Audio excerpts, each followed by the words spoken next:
So when we look at this particular unit 3, which is leadership and management development, this is a unit close to my heart because a lot of organizations today, when they start off as businesses, as small businesses, at some stage require somebody in the organization who can be bold enough to take decisions, who can actually to a certain extent, as they say, show leadership. The reason I don't want to use the word leadership, but maybe show sense of direction in terms of where the organization is going. Somebody who has it in their mind, very clearly thought out process in terms of how the organization would grow, where would it go, and in terms of how it would achieve those objectives. So those bits are going to be something that we're going to learn today. Obviously, the concept of leadership and leadership. Now, the unit, the importance of this and important relevance of this particular unit is module, specifically the HRM is, even in the HR function, there are times wherein the leadership quality is required, and if you have good leaders within the department, then they are able to better manage, effectively, delegate, and then get the performance which is required from their own department or their own set of people which actually work for them. Now, leadership is also required in every other aspect of life. You require leadership at home. Probably sometimes it's the mother which is taking the leadership role at home when you're dealing with kids or issues or problems. Sometimes it's the partner which ends up doing that. You see leadership happening everywhere. You also see the concept of management everywhere, because sometimes you have more than one things to deal with, and in those cases what will happen is that you are trying to manage, as we use the word, juggle too many responsibilities or a few responsibilities, and that also involves the whole aspect of looking at managing or management. Now, in the context of this particular unit that we're going to look at in terms of learning outcome 1, we are going to be looking at the theoretical aspects of understanding what is leadership, what is management. We look at some of the leadership theories which have been, again, this is a study wherein we have to look at the theories of the past, which is the 1940s and the 50s. We have to look at the leadership theories in the mid-90s and 2000s, and then we have to look at the modern definition of leadership, which is something like the 21st century leadership required in most organizations, which are or businesses which are basically multinational or across various geographies. And then we look at a differentiation between things like, who's a leader, what are the qualities of a leader, what are the qualities of a manager, and how the two are different. And in the end, what we want to be able to do is, after studying these theories and after studying the differences between a leader and a manager, we need to be able to apply them to a particular situation. So this particular unit, we're going to discuss a lot of things. There are lots of slides that are put in which talk about, discussions, and the idea would be to try and get some thoughts and some, discussions going to try and nail out some of the theoretical concepts when we discuss leadership and management development. Because leaders, sometimes you would have heard the term that some theories when we discuss will talk about the leaders are born, they are not made. So if you were born, people who were born with a certain, background, they were treated as leaders, and that was the theory, which we look at in the early 1900s. So people only with certain backgrounds and, say, qualifications, experience could be treated as leaders. But now the modern day concept of leadership is that leaders are not born, they are made. And what you will get to see is that leadership as a fundamental concept has also evolved and grown over the years. And what we do get to see that people who want to become leaders have to exhibit certain qualities, certain traits, have to have knowledge and experience to be able to get into that position, which allows them to direct, lead, and manage a team. And the management aspect of the leadership, when we look at, is also an ongoing process wherein people start off with the basic roles, and at some stage, when they have enough experience, enough expertise or areas of expertise, then they, under their wings, are able to take on others who are needing to be developed or groomed to take up positions or say, for example, senior roles or positions within a company. And sometimes you will see that these two terms are used interchangeably. So those are the bits that we need to understand in the learning outcome one. So if I go through some of the slides in terms of our discussions for now, and then what I'm going to do is after this session, end up as always, sending you a bit of a handout, which will be a concise handout of all the leadership theories, starting with the concept when it originated, a few decades back, and then talk about management and the differences between the two, and how these can be then summarized, for the learning outcome one. So going into a few slides, looking at first, starting off with understanding what is leadership, why is it important, and the fundamental question at some stage it gets asked, which is leaders are born or are they, or can they be made? Now, definition of leadership, there are loads of definitions of leadership in the market, but I've chosen one which is from Professor Warren Bennis, and this talks about leadership as a function when it talks about that you know yourself, you have a vision, and that can be communicated to others in your team to be able to get some action done or get some objectives, or to meet some objectives. So in a basic example, if I say that let's look at an organization like Facebook, and because that's been in the news for the last couple of weeks because of this whole privacy issue. So if you look at this particular organization, we see one person driving the vision of the organization, what Facebook needs to be, how it needs to provide services, and at the end of the day, he is the one who's actually coming up with the ideas and the innovation in terms of how the product is moving from a simple product when it was introduced in 2005 as a networking service or as a social networking service. Now it has moved into something called chat, advertising. It has moved into things like shopping. You have something of an equivalent of eBay wherein people can list products and sell. You have networking, which is happening at an extensive level, and the data which is being produced can also be used to do a lot of other additional things. And this person, we can say, is in the position which is the leadership position, and he's kind of driving the growth of the organization. The product innovation is coming from his vision. Now, he must have not thought of it when he started this in 2005, but he had some ideas, and those ideas, he has kind of, built on those ideas over the years, and he's created a network of individuals which surround him in his team, which have then bought into that vision and those ideas that he has, and then he is then able to channelize, motivate, and then move them into that direction of, kind of working on those ideas to bring out his vision. And that is nothing but leadership. So it focuses on 3 or 4 things which are kind of highlighted in bold. That means people who are in leadership position, they have a vision. That is one, which is something which is very clear. The second thing that we are able to see, and these are qualities of leaders that we will also discuss, will be that they are people who are able to build trust amongst their colleagues.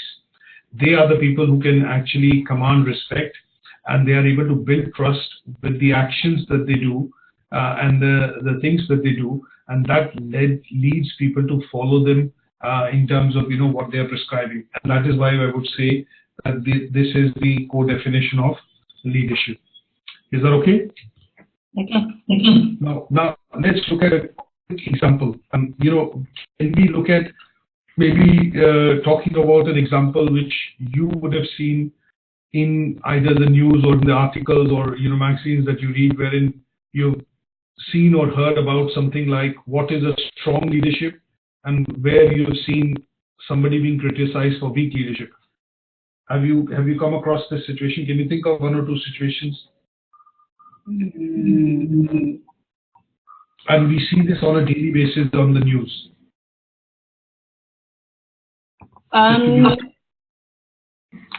Maybe I can cite an example from when I was in the university. When you're in the university, there are times you would have to do a group work. Okay. So they will pair, like, let's say 10 or 15 of you guys to, focus on a particular topic. So you bring materials, then there will be a leader, a group, they call it a group leader, who will collate all those materials, together, then, put it into typing. Then after that, everybody would have to have their copy, read, then on the day of presentation, you choose those to go and represent your group to present. Okay. Now, if you don't have a good leader, for instance, and everyone brings materials, it will be hard for you to collate it and you will not get the best because it has to do with grades. So if you don't give a nice paperwork and a wonderful presentation, bringing those who are capable to do the presentation, then you wouldn't have good grades in school. So if you don't have a good leader or your leadership skill is weak, now this has to do with you, given a time frame for when they have to bring their materials in. Because if you just say bring materials and you don't give a time frame, people will be lacking behind, and they will be delaying the whole process of you collating and gathering materials. So you have to be a leader who knows what you want. You know the vision already. You know the time frame. You give the time frame that I need the materials between now and this date. If you don't bring it, just forget it, because you have to be strict at some point, because if you're not strict, then you will not get to where you're supposed to be. So after the materials, you as a leader would have to sit down, go through the materials, if it's making sense or not. And some people, though, of course, not everybody will bring materials that would be that would be relating to it. So you'd have to call those people back to explain to them, this is what I want, this is what I want. I need you to get more materials. What you brought is not something I can use. So you have to be strong in that area as a leader, and you have to put your feet down. You have to be firm in decision making, because if you're not firm in decision making, people will take you for granted, and before you know it, you'll not be able to deliver in the end, because of course there's a time frame for everyone to submit the assignments too. So if you cannot reach that time frame, then you will be recognized as a good leader. And on the day of presentation, of course, the first person they would look at, the lecturers sitting to listen to the presentation, will be, who is the leader? Who is the group leader? That's the first question they will ask you. They want to know if you're competent or not from your presentation skills. That is correct. So just a quick word in terms of, I know you've answered the question, but maybe just to share a different aspect. When we talk about strong and weak leadership, if you look at the news, every day we get to see our politicians, and sometimes you come up with that, judgment of, I think, he's not showing a strong leadership. He's showing weakness in terms of his leadership. Like, if certain decisions have to be taken, what that sometimes tends to happen is that people shy away from taking those decisions. And when you see that situation happening, you immediately say, okay, if it's the Prime Minister, or if it's a coalition government, or if it's a policy-making decision, and if the person is actually not taken the decision and is shied away, or has passed on that to somebody else, then you obviously come to a conclusion that, he's not shown good leadership. When you say he's not shown good leadership, you actually mean he's shown weakness in his leadership.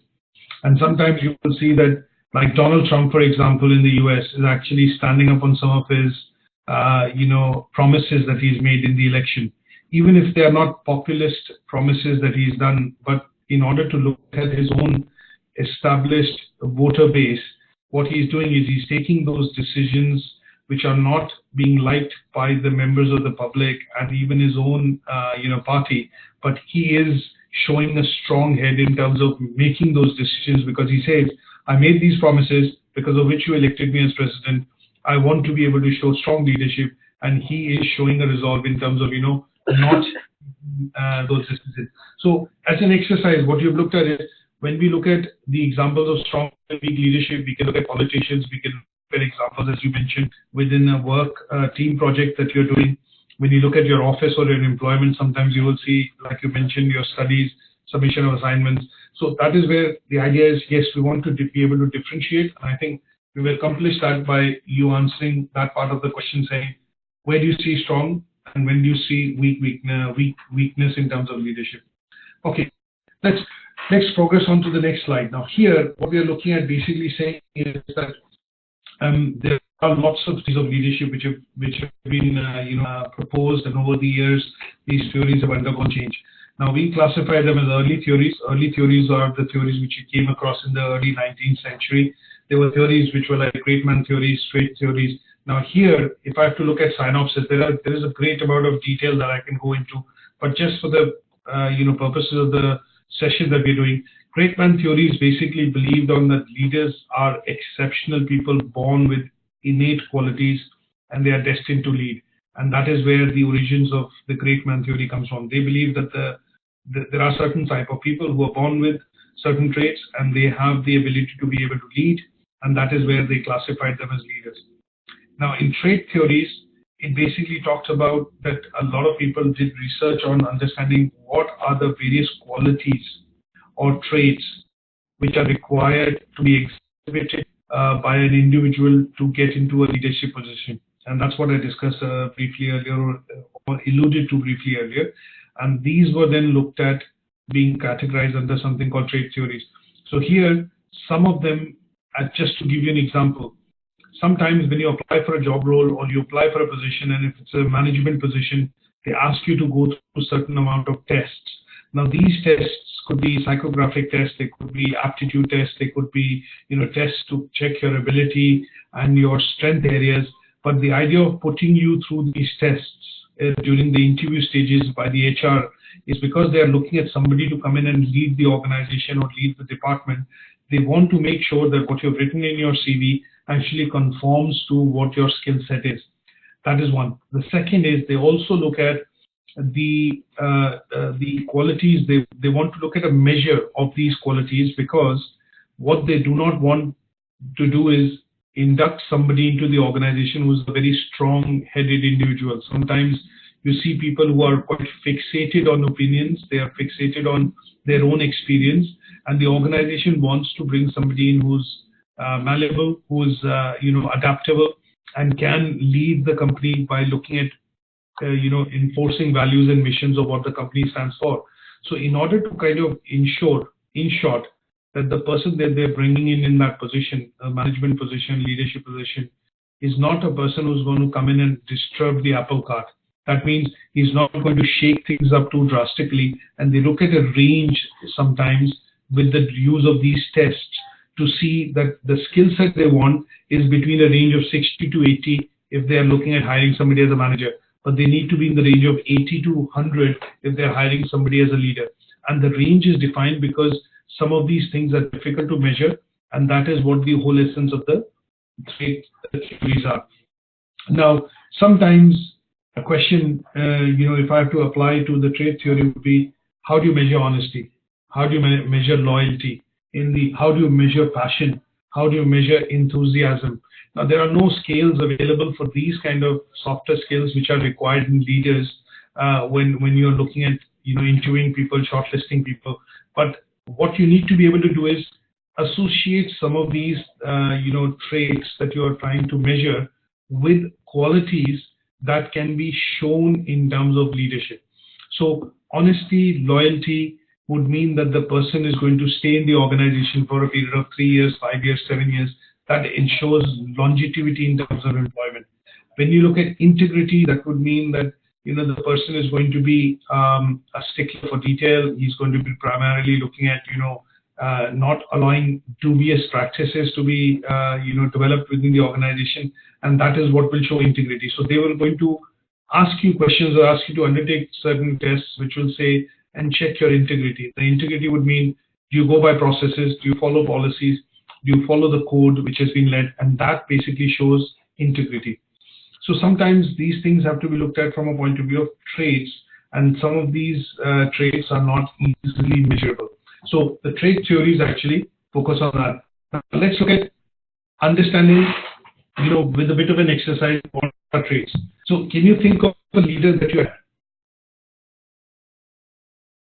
Hello? Can you think of a leader that you admire? Okay. If I choose a leader I admire, I don't know. I'm not sure if you would know. Anybody. So if you ask me that question, if you ask me that if I drop a blank that I don't have somebody that I look to or up to or admire, but just as a leader that you would look at that you admire. Okay, from the media sector, because from the media perspective, there are so many people I admire so much and I look up to as models. Now, one is Richard Quest of CNN.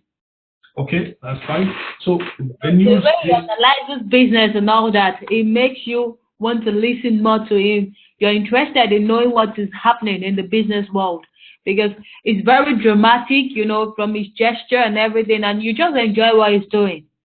That's and correct. not everybody can do that. That's correct. So when you look at Richard Quest, that's what makes him a leader. That's fine. So you admire him. Now, what are the traits or skills that you think that makes him do that role very well when he runs that program, which is, you know, the Business Quest or the program that he runs on CNN? What are the things that you admire? So when you say you admire Richard Quest, that is fine. I understand. But what do you associate when you admire him? You look at some of his qualities. One of the things that you mentioned is that he does things which not. So what you mentioned, sorry, is that he presents a program which is very difficult to present, or the way he presents it, it makes it interactive and you want to watch that program because the things that he shares or the knowledge that he provides or the news or the whatever he's providing is something that you can relate to.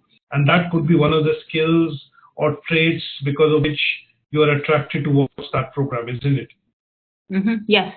What we are doing in this case is when we look at, we admire somebody. Why we admire somebody is because we look at their personality, we look at their traits, we look at their skills, experience, qualities, and those are things that we get attuned to, and because of which we kind of say that I like this person or I do not like this person, and that is where you will probably end up saying Richard Quest.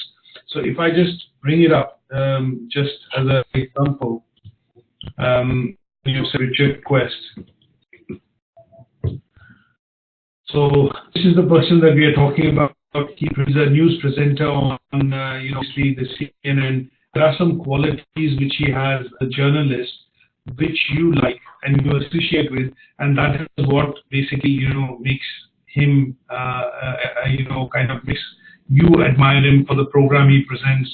And he presents. I know I've seen his program a number of times. Who watch the news, and it's a prime time that he presents. He talks about the summary of business news from across the globe, and some of the interviews that he does with the personalities that he interviews as guests are quite intense. He does not shy away from asking very difficult questions, and he tries to get to bottom of in terms of tries to the bottom of the problem.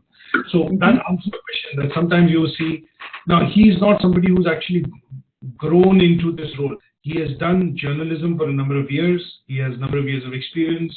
He's worked in different geographies in the world, different countries in the world as a presenter for different television networks. And he's now come to a stage wherein he has lots of experience, lots of skills, lots of qualities, and that is what makes him a leader. So as a leader, he's acquired these traits or skills over years, which have actually helped him to get into prime time broadcaster's role on CNN as a television. And the moment you say Richard Quest, people associate with CNN because he's become a brand ambassador for them.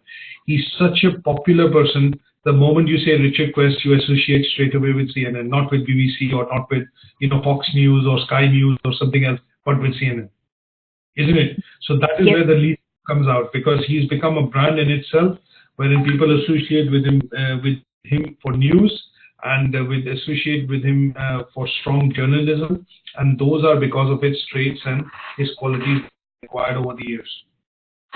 That brings me nicely into the next slide in terms of how do we differentiate between skills and traits. So we use these words interchangeably, but there is a very clear differentiation between these two. Is that when we look at traits, there are some definitions of some types which are given here. So traits means you're adaptable to situation, you're flexible. You can adapt easily to a situation because of the experience that you have or because you previously experienced that particular situation. Sometimes you will see that if you burn your hand, you don't want to put the hand in the fire again because you want to be cautious, is because you have had that situation before. And because of that situation, what has happened is that it is difficult for you to do that same mistake again, and that makes you adaptable to situations. So we look at some of the qualities in terms of how we define trait. We look at sometimes you're alert in the social environment. That means if you see people on Twitter and you see a tweet, or if you see people primarily using certain things in their social environment, they're quick to respond. For example, it could be an email which comes, they quickly respond to that. If it's a phone call, they quickly respond to that. And the reason sometimes you see this is because people are alert to the fact that they are in a social environment wherein they have responsibilities towards other people, and they have to either choose to respond or behave in a certain manner. And those are those are not skills, but those are traits in which you show and behave when you are in a particular context.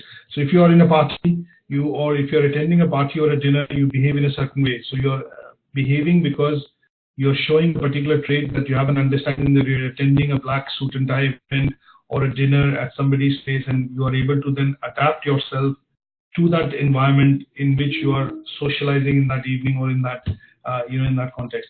So there are a number of traits that we can go through. Traits also include you're assertive. That means you're positively aggressive on certain decisions, discussions that you do, and you can assert your influence. You are cooperative, decisive, dependable. These are all traits that you see in leaders. But when we look at some of the skills that we can discuss, now skill is you're intelligent. The reason why it is a skill is because it can be measured. I can measure your intelligent quotient, IQ as we call it.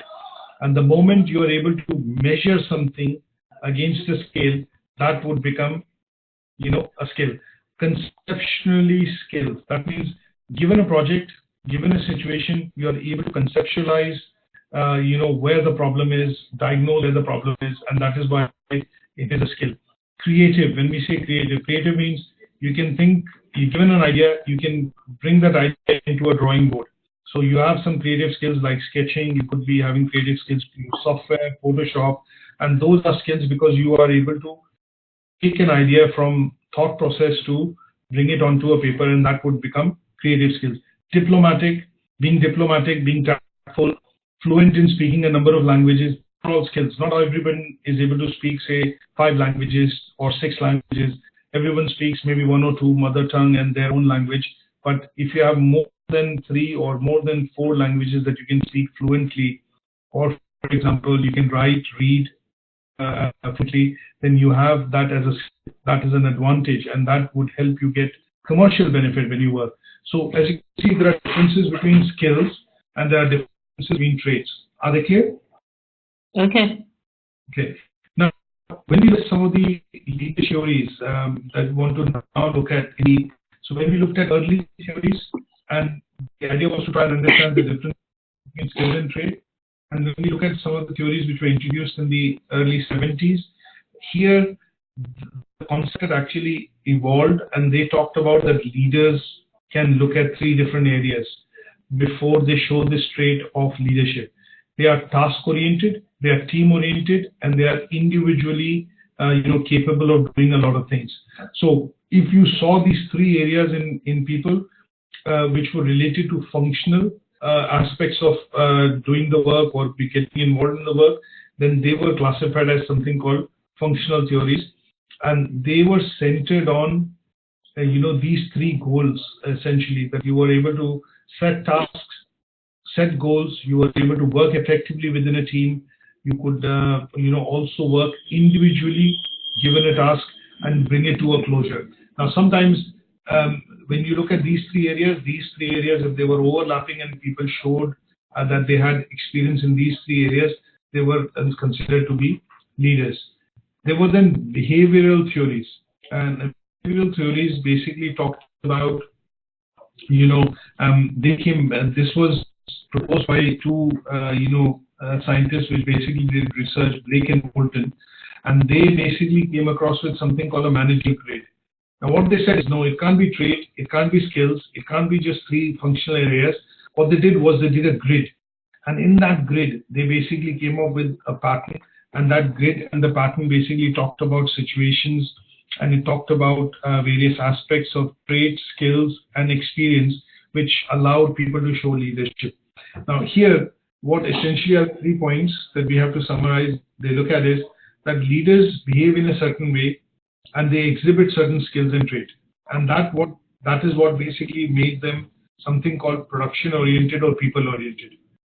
Now, they were leaders which behaved in a certain type of way, and they were categorized as having to show leadership styles. And this is something that we've heard about quite a lot, that sometimes you see what style of leadership you have. You have an autocratic style, a persuasive democratic style, you have a consultative style. There are some different names, sometimes you call them. So autocratic, you have laissez-faire, which is more or less consultative, persuasive, and democratic. Now, depending on what style you kind of exhibited, you were put across in that particular grid. And then sometimes what it meant was that you were not either showing those actions or behaviors or neither showing these kind of styles. And that would have meant that you are in a position wherein you're showing leadership which is dependent on the situation that you're in. So this grid wherein they classified people on the type of behaviors and action, on the type of styles that they exhibit, and the situation which they would come out and show leadership was called the Behaviorist Theories. The other ones that we look at parallelly would be situational or contingency theories, and these were then proposed by two other scientists, which were Hershey and Blanchard, and they basically came up with a grid which talked about that sometimes when you show leadership because you are in a particular situation, and in this particular situation you are required to show certain competencies, and basis those competencies they classified the types of leadership which the people could be classified into. So their classification talked about directive leadership, coaching, supportive, and delegatory. And you had to show certain types of competencies, and those situations where you had the requirement of these competencies, you had to show certain motivational traits, and that was what classified them into something called the various leadership styles. Is that okay? Okay. Now the new leadership theory. Sorry, go ahead. You were asking. Yes. Before the situational leadership theory, situational. Yes, I think the behavioral. I didn't really understand that. So before the functional, behavioral. Yes, could you please just explain a little more? Okay, so basically, I understand that of functional, but behavioral, I didn't really get it. Because the thing was breaking at that point. See, there were two scientists, Blake and Hilton. They did some research in the early 1960s, and they came up with grid, which was called the managerial grid. And the grid was basically based on three aspects. One, they said that people who are in leadership positions actually show certain type of behavior or actions, and those behavioral actions actually make the people make these people exhibit leadership. And this leadership actually comes out because of their skills and traits. So example here would be that if you are faced with, say for example, there's a number of children which are traveling in a school bus, and the bus is to break down on the highway. Now, in this case, you have a situation wherein the bus is broken down, and there would be some requirement of somebody to step into the role of showing leadership.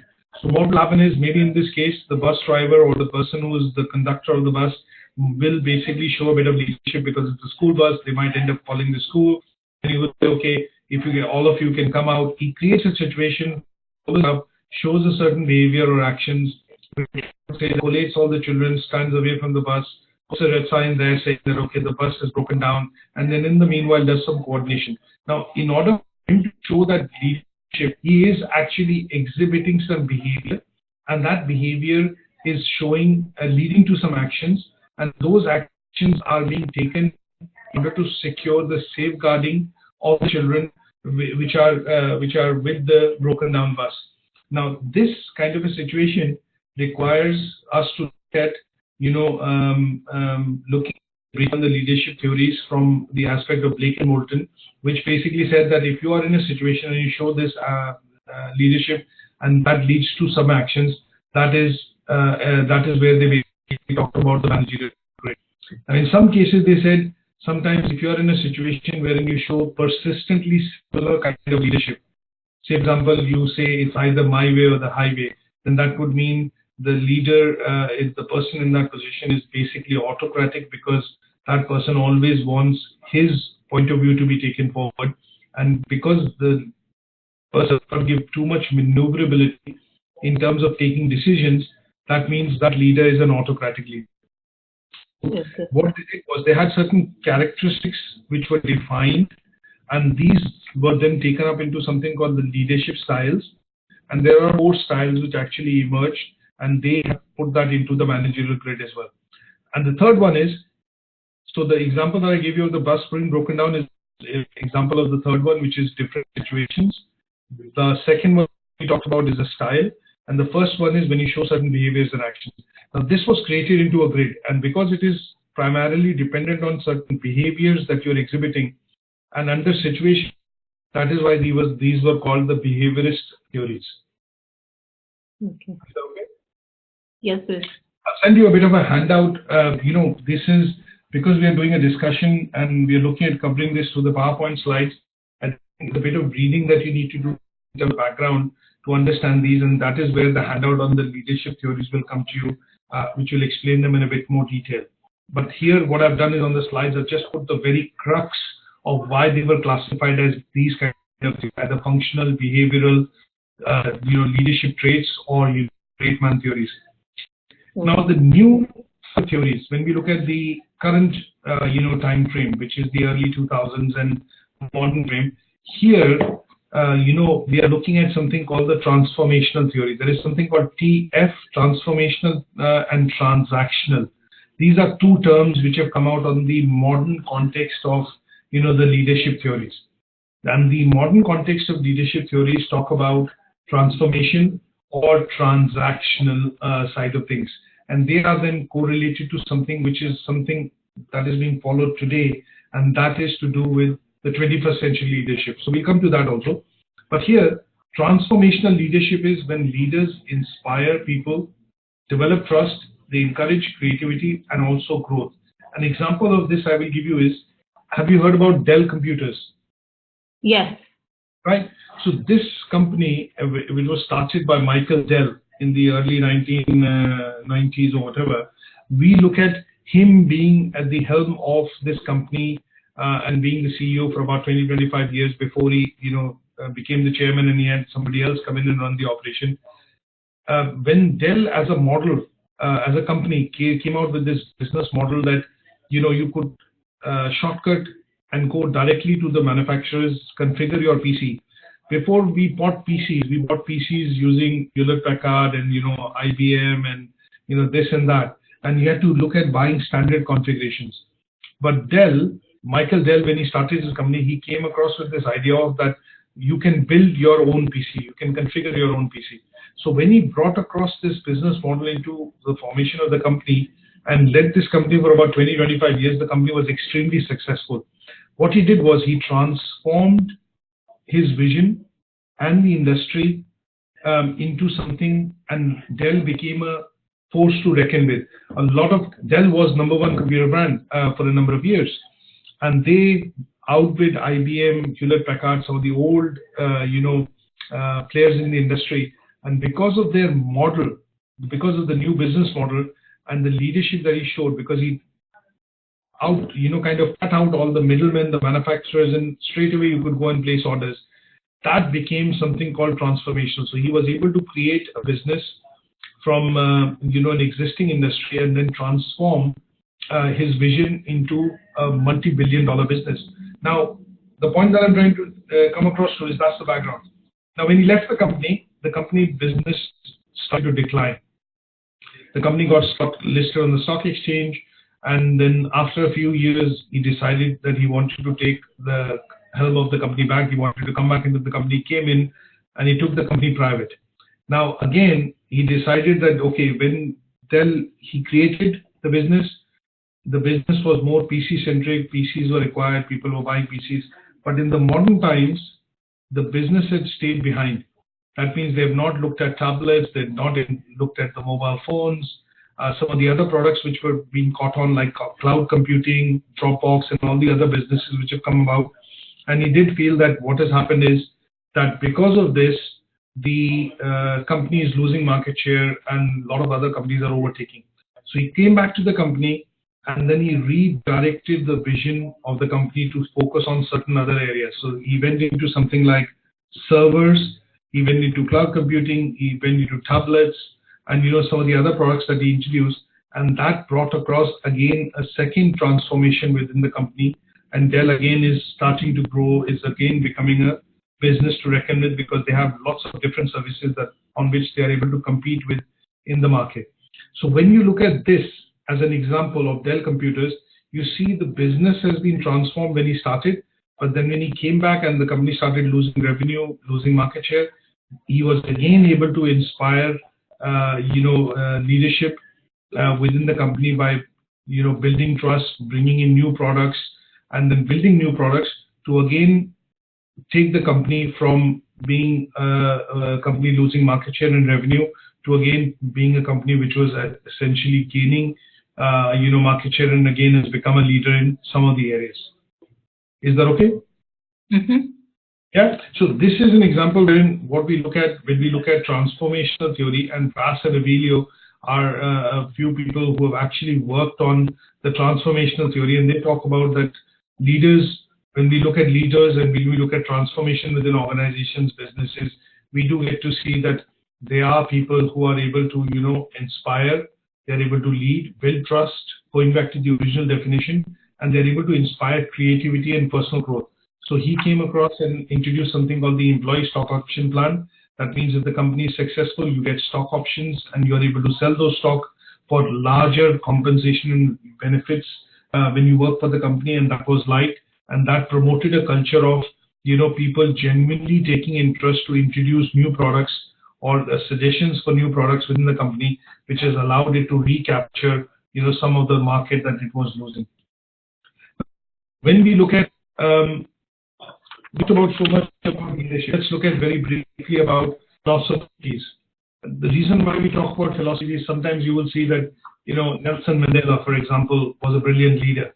He's the father of the nation for South Africa. He's very well respected across the world. You look at Barack Obama, for example, he's very well respected as the president. He brokered the nuclear deal with Iran and all that stuff. So he's done some of the things in his presidency wherein he's withdrawn, for example, forces from Afghanistan, Iraq, and others, and he's been liked because of the policies that he's, or the decisions that he's taken and the policies that he's, created when he was the president or under his presidency. Now, why do we talk about these things? We're talking about nothing but philosophy, because what we do see when you talk about, say, some of the great leaders that we think about, say Mahatma Gandhi, he believed in non-violence. So he said, okay, if the British have to leave India, he believed in non-violence, and most of his, protests and other things were done non-violently. And he became synonymous, becoming the father of the nation, like Nelson Mandela and stuff, and is very well respected. Now, his philosophy was nothing can be achieved with violence. So when we talk about these things which affect and at some stage become a prominent part of leadership, we need to think about, or we need to talk about something called philosophies. So when we look at leaderships in the modern context, today's philosophies are centered around things like corporate social responsibility, how green you are, carbon emissions. We talk about things which are related to waste management, recycling, companies associating with charities in order to kind of support moral objectives or objectives which are close to the mankind in terms of promoting equality. So when we talk about the ethical side of things and we talk about, say, philosophy, we talk about ethical side of leadership, and the ethical side of leadership could involve things like CSR, it could involve sustainability. Everybody that you talk about, from politicians to large CEOs, the CEOs of large organizations, talk about sustainability today. We hear a lot of news about the plastic in oceans, and the reason why a lot of these large companies are being blamed is because what they're saying is we have only one earth, we have one environment, and we need to be sustaining the environment so that we can hand over this to our children or great-great-grandchildren, and that is where the concept of sustainability comes in.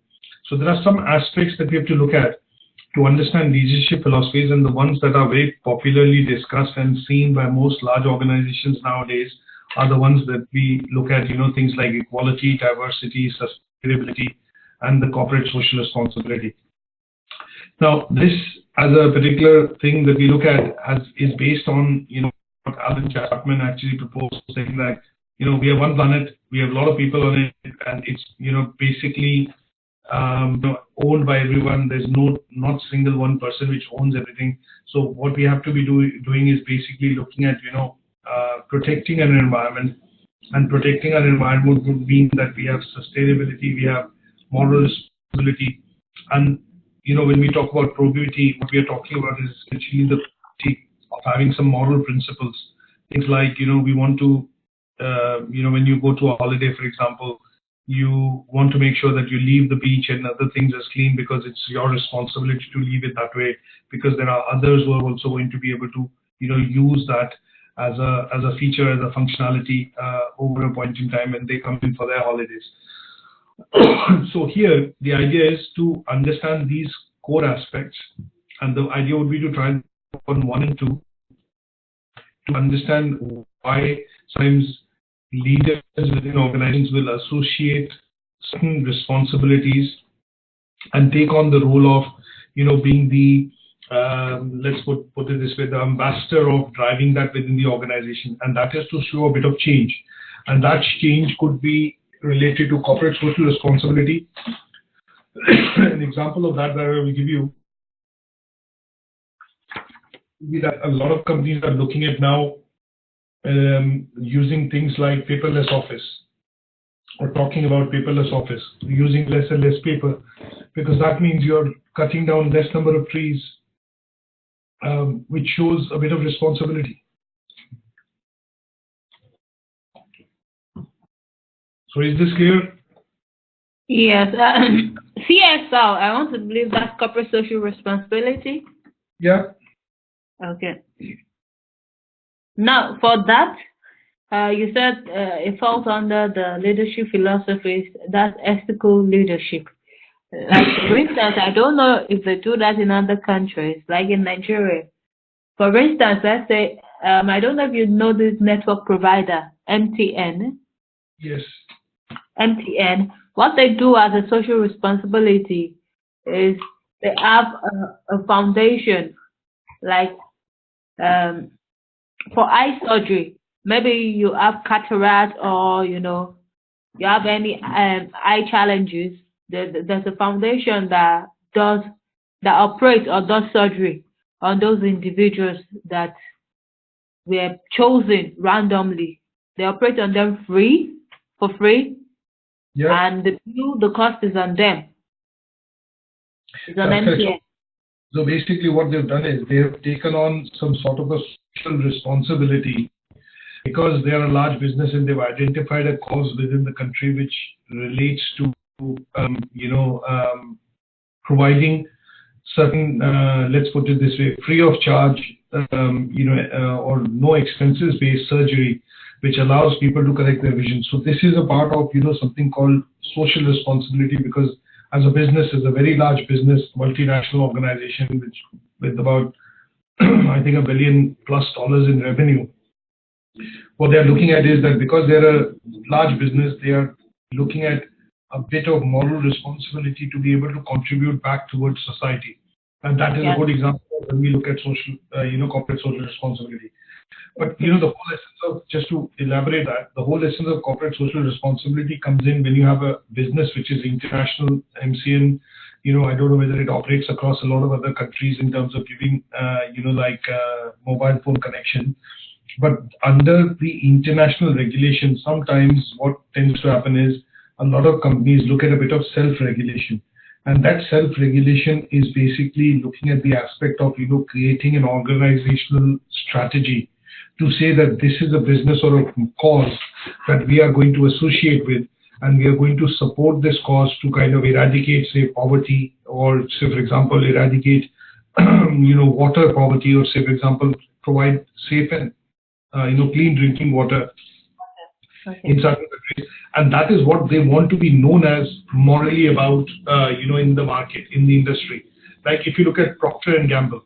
Procter & Gamble donates, when you buy Pampers, nappies, Procter & Gamble donates 5 pence for every package of nappies which people buy. and they send it to a particular charity which they have associated with.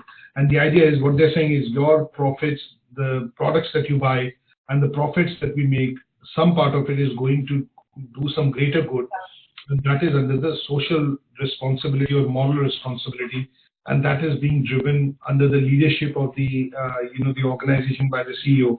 And they've identified that this needs to be done in order to bring back some benefits into the society, because we are making profits on the basis of people buying goods and services. Okay. Let's look at a small exercise. Now, what we're talking about here is, you need to look at, for discussion's sake, you look at a situation wherein you are the team leader, and what are the job responsibilities you would do as a team leader in that role. So here, this is a bit of food for thought.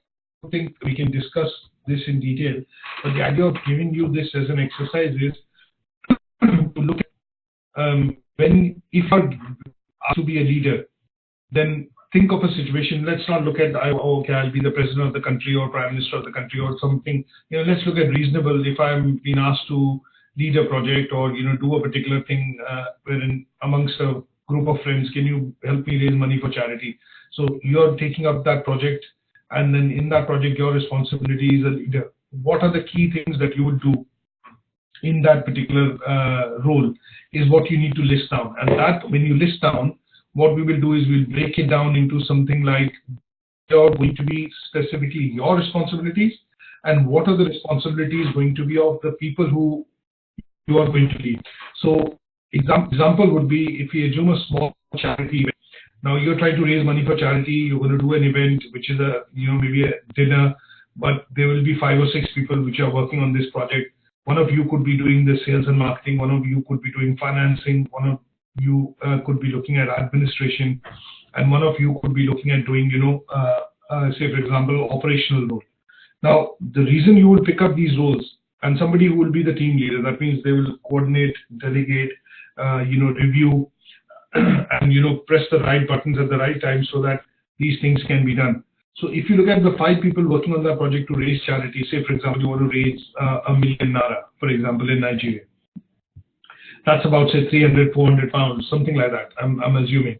Now, if you want to raise that money, you have different set of people. So one person whose good qualities could be networking, dealing with businesses, could be held with the responsibility of, looking at speaking to local businesses to sponsor and raise money through sponsorship.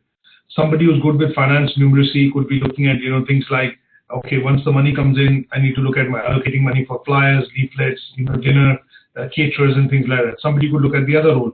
And here, the team leader role is what you need to focus on, is what would the person in the leadership position do, will help you decipher the roles and responsibilities of yourself and also the other people in that team. So that would give you a clear indication of sometimes how you differentiate as a leader. Now, leaders look at not only delegating jobs, but they also look at, after the delegation is being done, they also want to hold people accountable. That, have you been able to do this?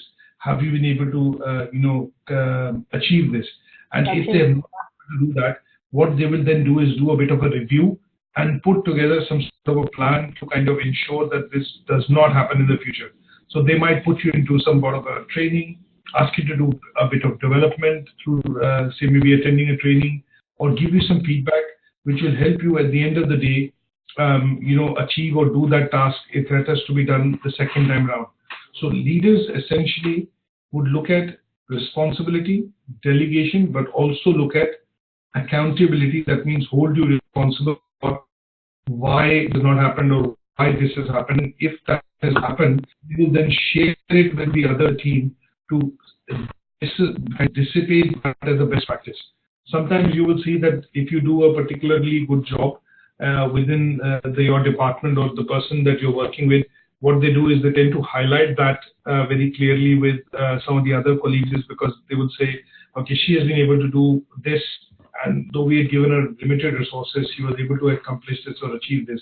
And that would then be shared as a best practice, because they want, in general, 2 or 3 things to happen. One, they want to basically look at saying that they want to motivate you, They want to talk about your achievements. They want to share some of the things that you did right, which will help others pick up as some of these things as a coach or as a mentor, and you then would be able to bring that into the aspect of coaching and mentoring when you look at asking your colleagues to be able to do the same job.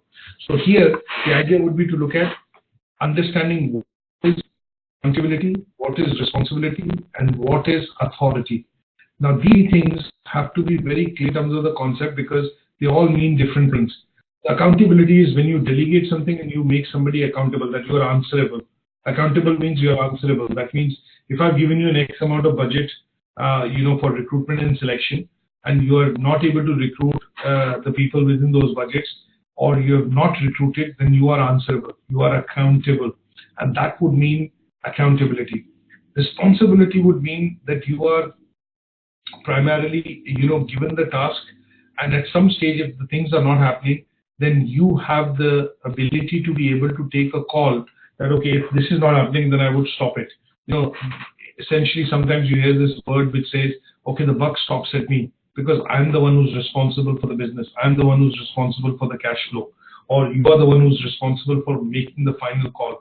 And that is where the word responsible comes in. Now, when we look at authority, sometimes you will see that authority means absolute power. That means you will see a leader and manager, the person having both the leader and manager role. That means he has the final say if the budget has to be approved, but he is also the final say in terms of when the review actually is done. That means if the review is done in terms of how best the project was completed, how much money was saved, or how much money was spent, he also does the review as a leader, but he's also the manager who also then looks at that from a point of view of the success. And that would mean that you look at the position wherein you have authority. Now, sometimes you will see that the leaders will exhibit all the three traits. They will have accountability, they will have responsibility, and they will also have absolute authority. Can you think of a role within the organization wherein all the three are then in one particular person or one particular position? Like the HR manager. Mm-hmm. Now, so in this case, rightly said, if you look at a department, the head of the department, whether it's the HR head or the finance head or the marketing head, they would have absolute responsibility because they are managing performance of 3, 4, 5, 10, 15, 200, 500 people, whatever. They would be also accountable if the department does not achieve the objective or the laid down objectives for the year. They will be accountable. And finally, they have the authority to hire and fire the set of people within the department in order to make sure that they are able to achieve the objectives which have been set by the management. Mm-hmm. Correct? So you see all three also sometimes present, like a CEO, the chief HR officer, or the CX, as we call it, the chief operation, chief financial person who's at the top of the department, top of the, say for example, the food chain, in this case, the ecosystem where you work, would be the person who would primarily be accountable, responsible, and also have the authority. Now, again, to understand this concept, what I put together is a bit of an exercise here, saying you think of a situation wherein you have had an issue, but you did not have the authority to resolve it.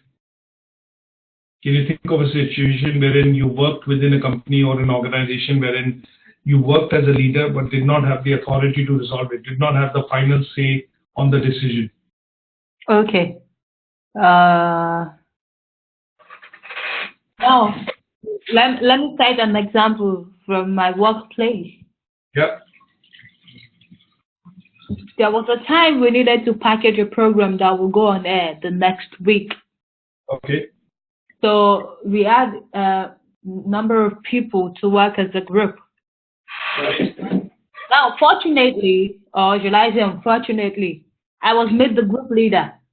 Okay. But of course, I had senior colleagues in the group. I mean, my seniors, those who are ahead of me in the service, in the group. And you would have challenges trying to control those people because they are your bosses one way or the other. Yeah. But now, as a stand, they had to be at your beck and call because they are under you for this group work. Okay. So after delegating responsibilities to people that I need you to bring this material, I need you to focus on this, you bring that, you bring that. You know, other people brought theirs, but because they are your bosses, because they're your senior colleagues, they were so adamant for the fact that why would they choose a junior colleague over me to head a team? So they did not bring their materials. And you being a junior colleague, you wouldn't want to be rude. Yes. Talking to them. So after, you know, persuading, after pleading with them, and they turned out to be difficult, I didn't want to use veto power because it's wrong for you to start imposing what is not things like that on your senior colleagues. You have to be very diplomatic in dealing with these people. Correct. So I left them. I now went to meet their superior, which is our overall boss.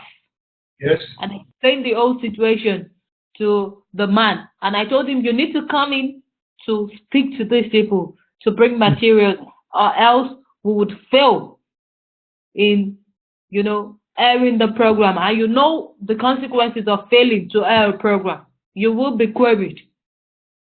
And I don't want to be queried because of these people. And if they don't bring materials, I cannot work alone. We need to work as a team. Of course, I'm their junior colleague, but I'm not even working like I'm the boss here. I'm working like we are all colleagues. We are on the same level. But they need to bring materials and they need to sit down to do what they're supposed to do, because I cannot, for instance, I cannot do the interview to go and conduct an interview session today, and tomorrow I go and do vox pop.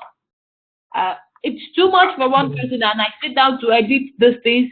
I now collect materials, you know, to link the script, you know, and dovetail. I said it's too much for one person. So these people need to help out. And they're more experienced, so they should understand it. So my boss had to come in to speak with them that they need to work hand in hand with me for us to have a good production. And that was dead. That was the only time they now came back and like, okay, let's do it together. Initially, they felt bad about the whole situation. How can they pick a junior colleague over us?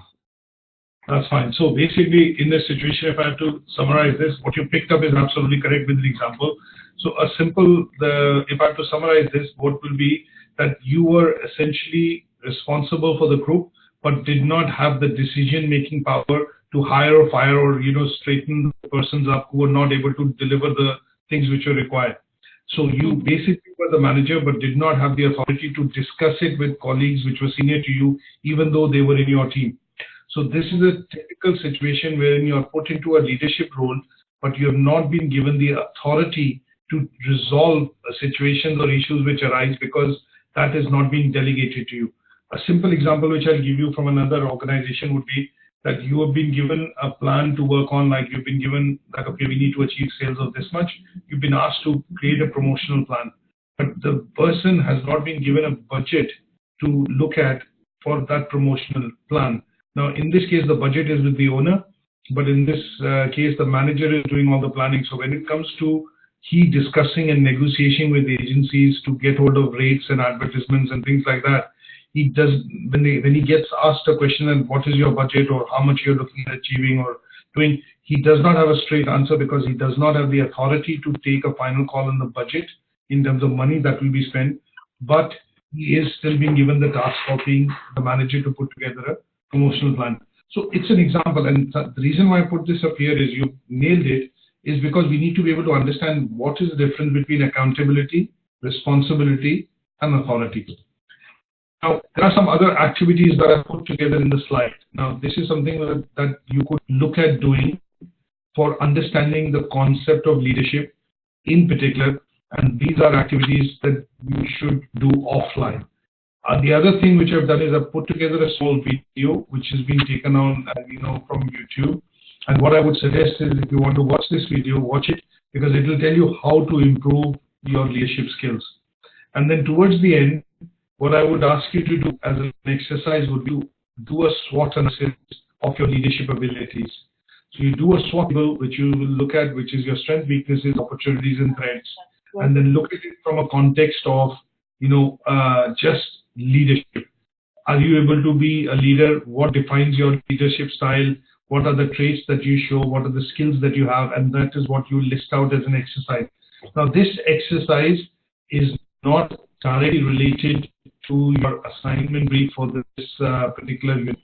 But the idea is, because it's a very interesting topic and we all apply for jobs and we have careers and things like that, sometimes what you'll have to look at is, you'll have to look at applying some of these things to your own leadership or to your own personality.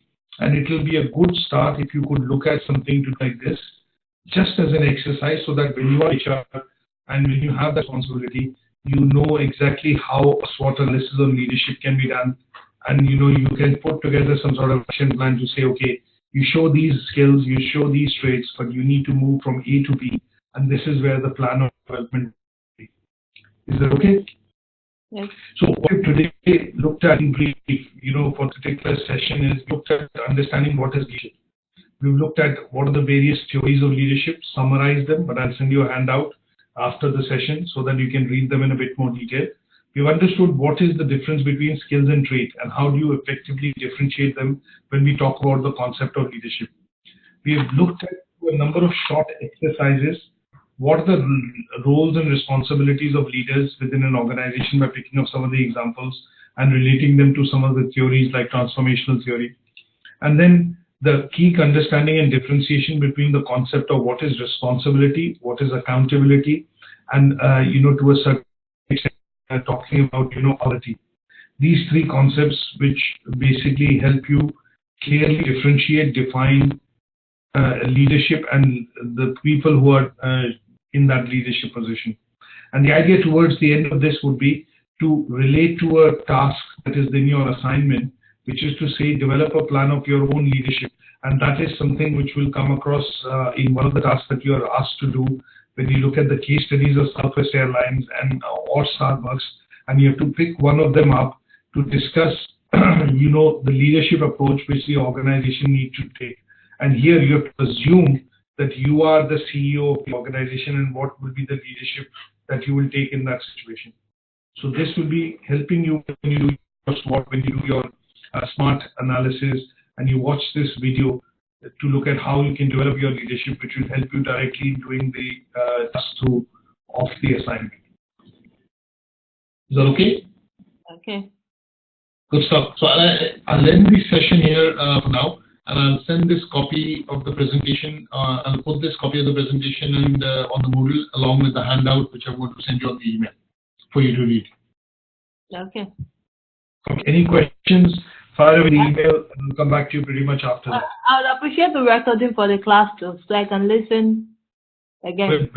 I will send it to you. Okay. Okay. Whatever the session Is that an assignment now? Is that a? Hello? Yes. Hello? Yes, tell me. Are you giving the assignment again for this unit? I can email you all the assignments for all the units so that you have it. No, I have the assignment for all the units already. I'm saying this one now that you're giving, we've received today, leadership and management development. Are we done with this? No, we're not done with this. There are 2 more sessions or 3 sessions. So we've only done no assignment for now. No assignment. We've only done the session today. There are loads of things. I'm not done with the 2 units to finish, so I just want to be sure I don't have another one on my plate. That's fine. No, this is no assignment for now. We have this. We have 1 session for this unit, which is today. Then we have another session for this unit on Friday. Then we have 2 other sessions to cover this unit, which is primarily on next Thursday and Friday. So I've sent you invites for 27th, 29th, 5th, and 6th July. So after that, what we will do is we'll do a break for about a week or so that you can finish the 3 assignments. We can absolutely assess them and say they are ready for certification. And then we will start the next unit. Okay. Because the assignments are quite bold. I understand that there are, now the school breaks happen in most places. So, people will also travel, holidays, we are graduates.